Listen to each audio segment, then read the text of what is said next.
Morning student. आज हम व्यापार खाते या ट्रेडिंग अकाउंट का प्रारूप जो है वो हम समझेंगे कि ये बनता कैसे और इसमें आता क्या है। इसे हम हिंदी में व्यापार खाता बोलते हैं। इसके दो भाग होते हैं। ये वाला भाग हमारा डेबिट साइड कहलाता है और ये वाला जो भाग होता है हमारा वो क्रेडिट साइड के नाम से जाना जाता है। इसके क्रेडिट में हमारे जो है मुख्यतः आय होती है व्यापार से, और प्रत्यक्ष रूप से जो आय होती है वो लिखी जाती है। जैसे माल बेचने से आय होती है वो हम लिखते हैं, और यदि उस बेचे गए माल में से कुछ वापस आ जाता है जिसे हम सेल्स रिटर्न कहते हैं, विक्रय वापसी कहते हैं, तो उसे हम घटा देते हैं। क्लोजिंग स्टॉक अंतिम रहती आता है। और इसके फिर हम डेबिट साइड में आते हैं, नाम पक्ष में आते हैं, तो इसमें ओपनिंग स्टॉक प्रारंभिक रहती है, माल खरीदा, और यदि उस खरीदे गए माल में से कुछ माल वापस आ जाता है तो हम उसे घटा देते हैं। कैरेज इनवर्ड हिंदी में हम इसको बोलते हैं माल खरीदने पर भाड़ा।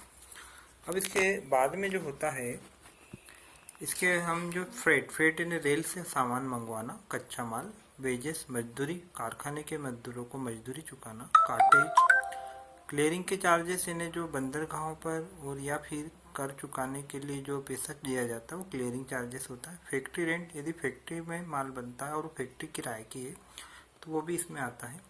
इसके अलावा फ्यूल एंड पावर, कई फैक्ट्रियों में डीजल, पेट्रोल, केरोसिन या इस तरह के कई फ्यूल और विद्युत का खर्चा होता है तो हम यहाँ पर लिखते हैं। गैस एंड वाटर, गैस भी लगता है, पानी भी लगता है। कस्टम ड्यूटी, ये भी एक प्रकार का कर होता है जो कि भारत सरकार द्वारा या केंद्र सरकार के द्वारा लिया जाता है, तो वो यदि व्यापार के द्वारा चुकाया जाता है तो उसे भी हम लिखते हैं। ऑक्ट्रा, ये भी एक प्रकार का कर है।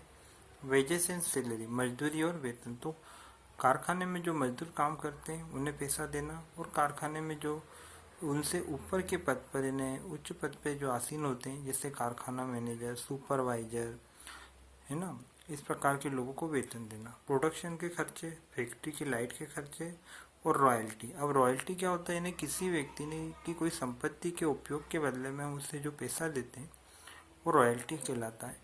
अब बाकी हम इसके बारे में डिटेल में आगे की क्लास में पढ़ेंगे। फिर उसके बाद में इन दोनों पक्षों का हम जोड़ लगाते हैं। यदि हमारा डेबिट पक्ष बड़ा है और क्रेडिट पक्ष छोटा है तो जो अंतर आएगा हम उसे ग्रॉस लॉस के नाम से जानते हैं, और यदि हमारा क्रेडिट पक्ष बड़ा है और डेबिट पक्ष छोटा है तो जो अंतर आता है हम उसको ग्रॉस प्रॉफिट के नाम से जानते हैं। तो इस प्रकार से ये व्यापार खाते का प्रारूप है। आप इसे देखेंगे, सुनेंगे और अच्छे से समझेंगे।